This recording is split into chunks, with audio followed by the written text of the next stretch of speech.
Hello.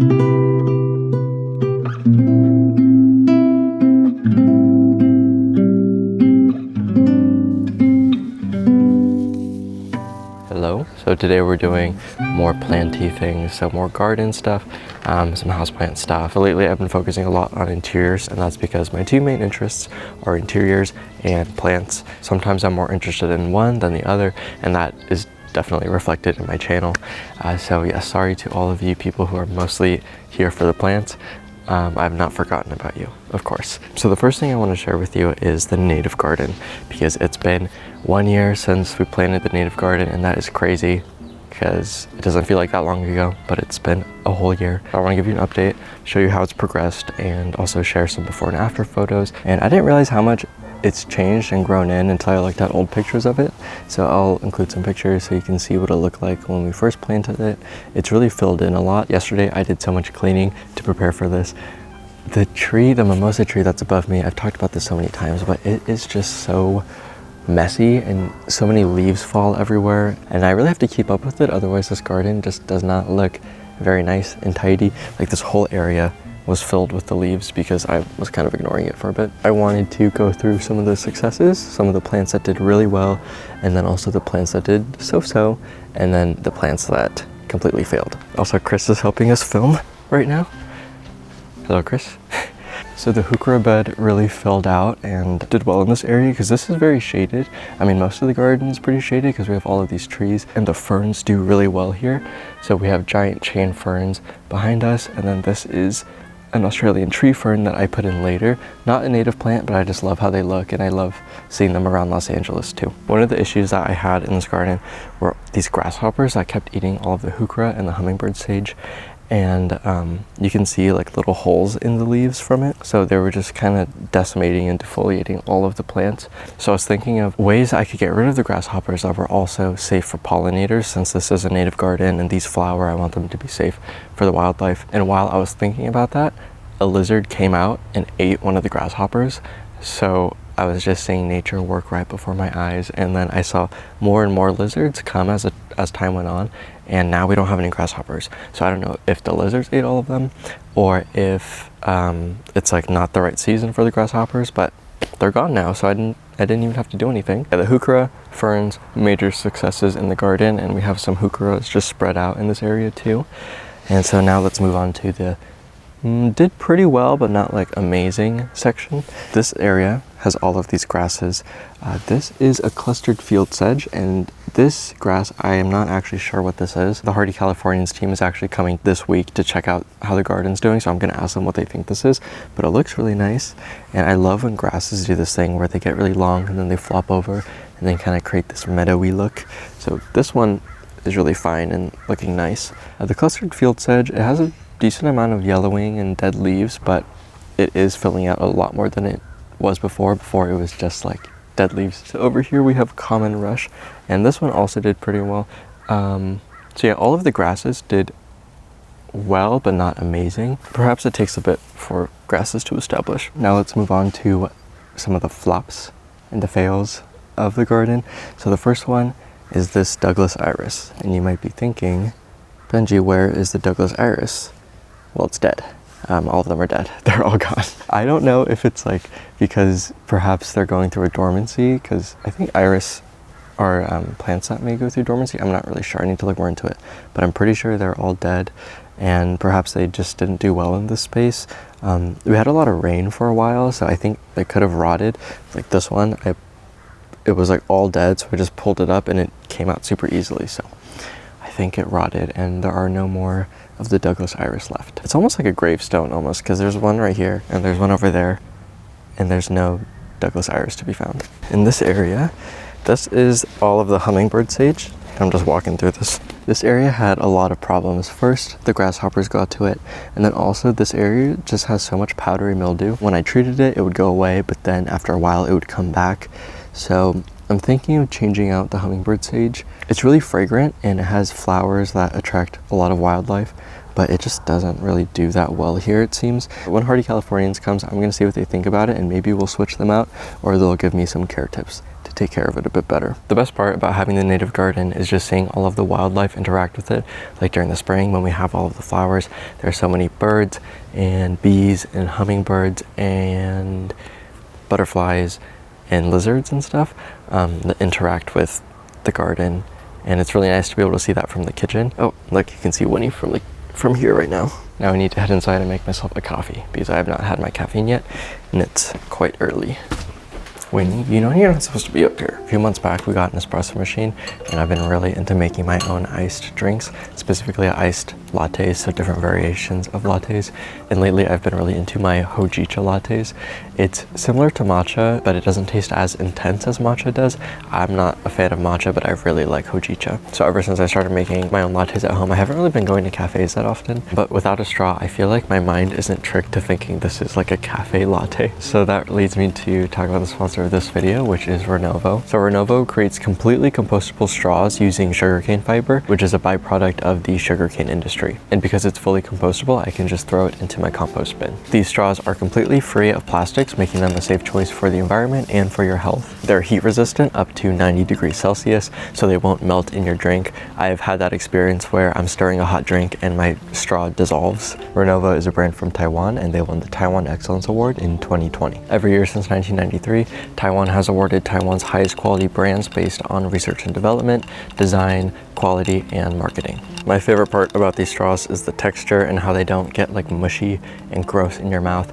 I really am not a fan of paper straws because of that feeling. Like, I just don't like the feeling of a paper straw in my mouth. To purchase your own straws, check out the link in my description, and thank you so much to Renovo for sponsoring this video. Here is the shade garden area that I planted a while ago, and it has these beautiful ferns and these more shade tolerant plants here because, I mean, most of this garden is covered up by trees except for a few spots, which is nice, but it does limit the kinds of plants that we can grow because we just get so much shade. I'm not going to change anything with the planting. I think everything is actually looking really good. I've noticed that in this garden, ferns just grow so much better than any other plant.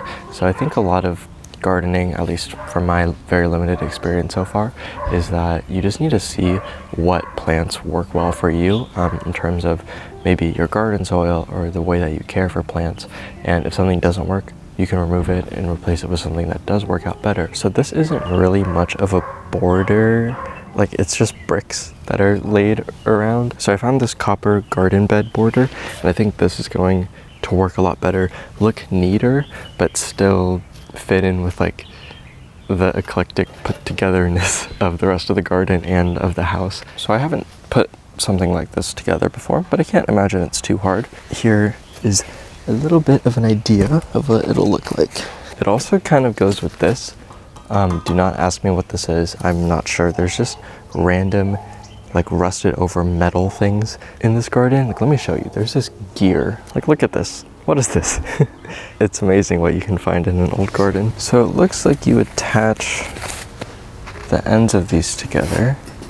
We're going to start by removing all of the brick around the border. And these gloves are my favorite gloves ever. They are from a Japanese gardening brand called Niwaki.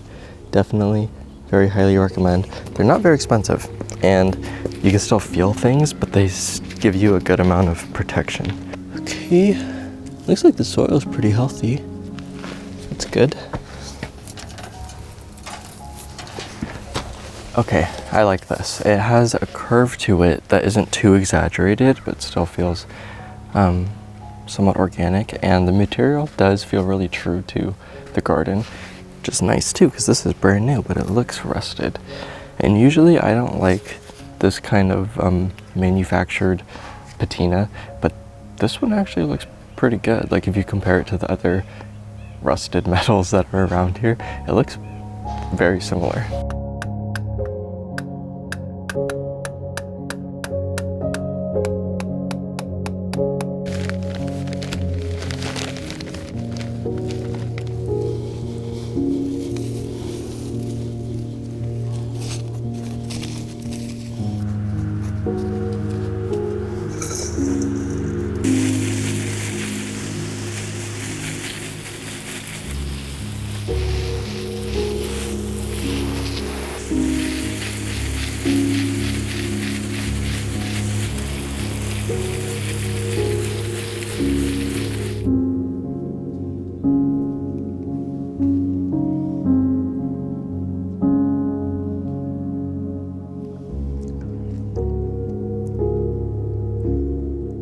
Okay, this little project really did a lot for this garden bed. Like, it looks so much more put together now. And it also fits in with the aesthetic of the garden too. Success. So in this area, we used to have a massive cabinet here, and my aquarium sat on top of it. But that cabinet was just too big, and it always got like really messy and dirty and dusty underneath it and behind it because we couldn't get back there to clean. Yeah, we don't have that anymore. I still have the aquarium, of course. It's just on a different stand, which we're gonna bring over here soon.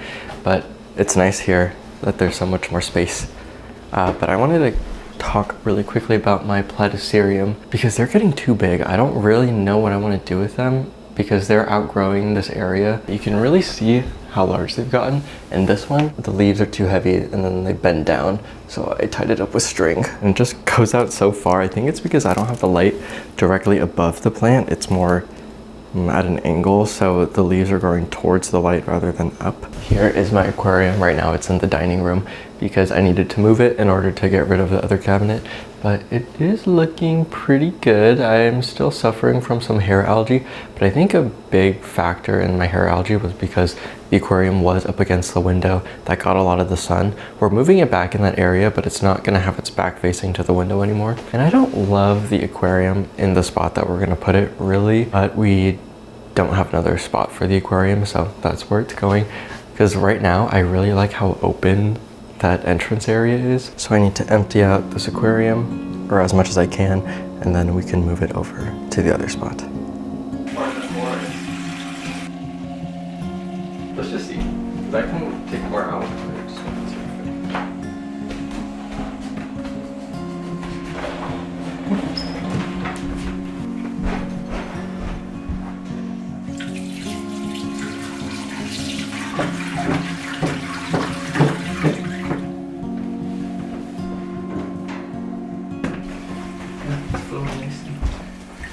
I moved the filter from this side to the other side so that way the tubing can be hidden because before it was revealed and exposed on this side and looked kind of messy. So now it's on the other side, and yeah, aquarium looks so nice and good here. My little shrimpies are flying around right now because they always just like swim around whenever there's a water change. People call them shrimp zoomies.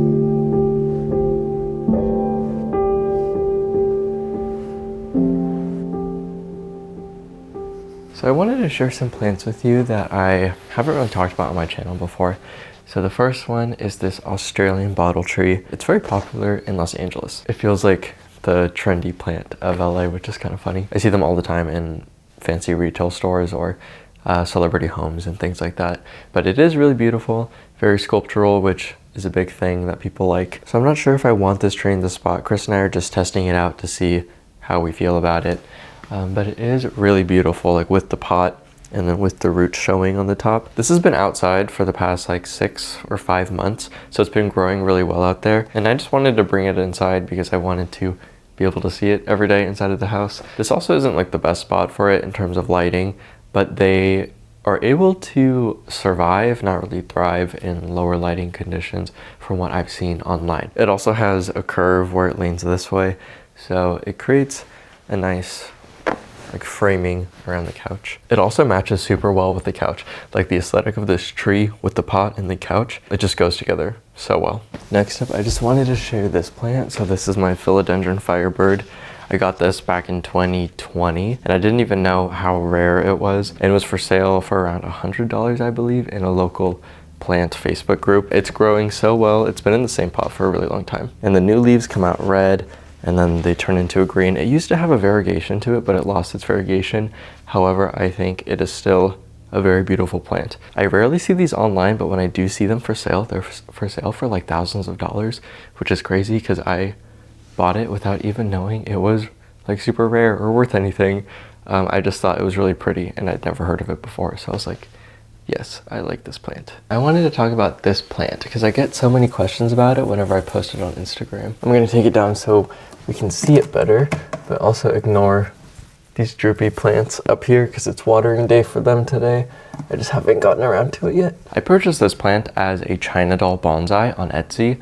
However, I'm not sure if it is a China doll because the leaf shape looks very different. I want to share a tip that I don't see many people talk about and that I haven't talked about myself, and that is that if you want like an easy way to get sculptural, cool looking houseplants is to purchase bonsai plants online. So there are a bunch of like tropical bonsais that you can use as houseplants. You don't want to use like typical deciduous tree bonsais like maples or pines. Those can't grow well indoors. There are still a lot of tropical tree bonsais that you can use. Ficus, fig trees, those are the most popular ones that I see. If you search up like tropical indoor evergreen bonsai trees, then you can see all the different species. Also, if you go on Etsy and you look up indoor bonsai tree, you can find a couple of different ones. And people also make plants out of bonsai that you wouldn't typically expect. For example, you can get like a Xanadu as a bonsai, or you can get a money tree as a bonsai. And these plants are typically grown for like 5 years or so before they're sold. So they have a really cool shape and look to them already. However, if you do buy a bonsai plant, it is going to be more expensive.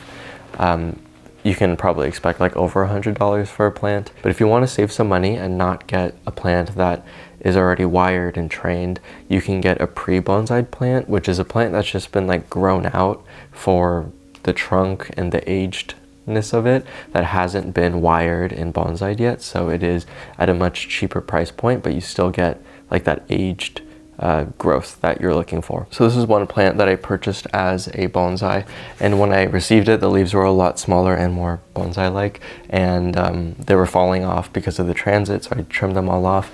And then I potted it in a pot with like a mix of bonsai soil, but also some regular potting soil. That way I don't have to water it as often.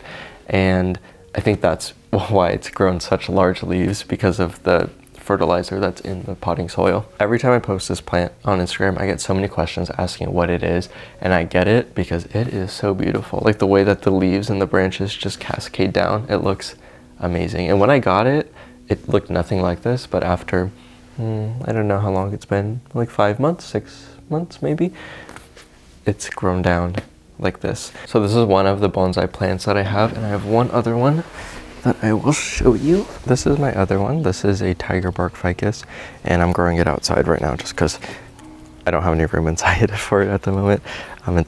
It's losing all of its older leaves, but it's growing new ones at the moment. And I got this for like $30 on Etsy. It just has a really cool shape to it. So yeah, I think this is a little tip to get cool sculptural plants without having to really hunt for them at nurseries or take a long time to grow them yourself, which I do as well, but sometimes I just want like an easy way to get a cool looking plant, you know? Okay, so I think this is the last video I'm gonna post until the new year. I'm just going to enjoy the holidays, enjoy the festivities, enjoy time with family and friends. So yeah, I'll see you in the new year. I hope you have a wonderful holiday season, and goodbye.